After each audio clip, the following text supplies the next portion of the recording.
inquiry. The third and most important development in Hellenistic philosophy is called Stoicism. And Stoicism is probably the greatest and most interesting achievement of the Hellenistic philosophers. And while it never achieves the poetic and intellectual grandeur of the Socratic synthesis, of the Platonic overarching system which makes statements about the entire human condition, Stoicism is, in fact, a noble philosophy, an excellent philosophy for silver men, for those spirited men in the Republic who are going to be our guardians. It's an excellent philosophy for military men. It's an excellent philosophy for people that are going to be practical politicians if they intend to be virtuous, if they intend to pursue the public good. And Stoicism is characterized by a rejection of pleasure as the standard of human happiness and human felicity. Stoicism takes the position that the wise man, the good man, the philosopher, is a man who lives in accordance with nature. He fears only abdicating his moral responsibility. He is not afraid of pain. He is not afraid of death. He is not afraid of poverty. He is not afraid of any of the vicissitudes of the human condition. He fears only that he should let himself down and that he should be less than a complete human being. According to the Stoics, and there are a number of Stoics, 2 or 3 or 4 or 5, that actually develop the doctrine, but all the doctrines are quite similar. The only matter of concern to a wise and philosophic individual is the things completely under your control. You can't control the movements of the sun and the planets. You can't control whether a leaky ship sinks or makes it to port. You can't control the weather. You can't control other people. You can't control the society around you. There's only one thing, and one thing only, that you are in control of, and that is you.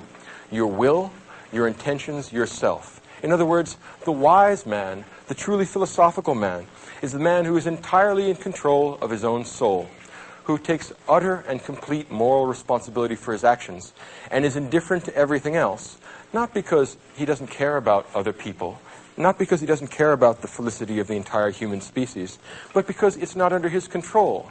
There's no use wondering or worrying about what tomorrow will bring, since tomorrow isn't under your control.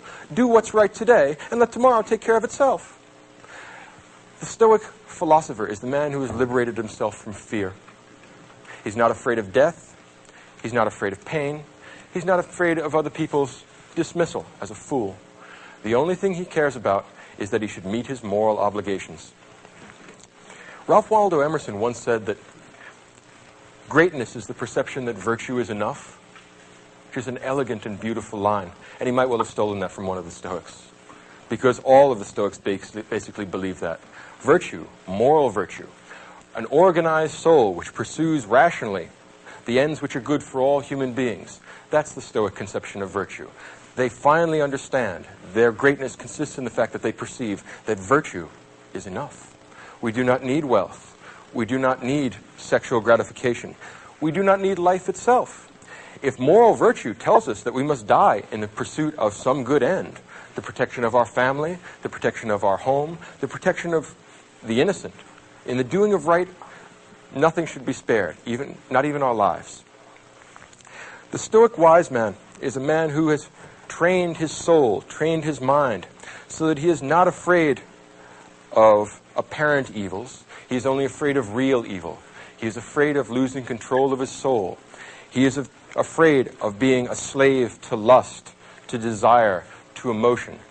The Stoic man is the honorable philosopher, the man who stands at his duty and is steadfast and serious-minded.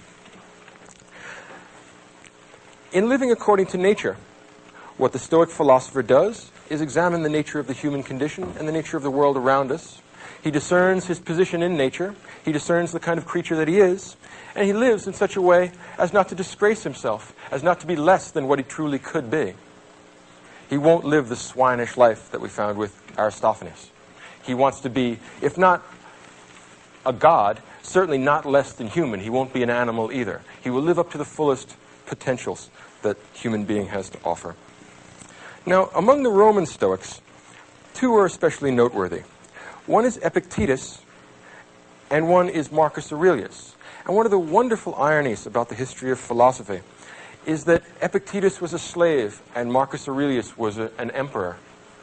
And philosophy is the great equalizer. Both the slave and the emperor can equally well participate in a philosophy that is accessible to all human beings as human beings. There's nothing less conscious of social status than philosophy.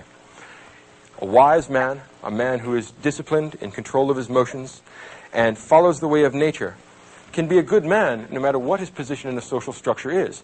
He is not responsible for the social structure, and it is not his problem. If the gods or nature or whatever is controlling the world makes you a slave, then be a good slave. If God or nature or whatever is controlling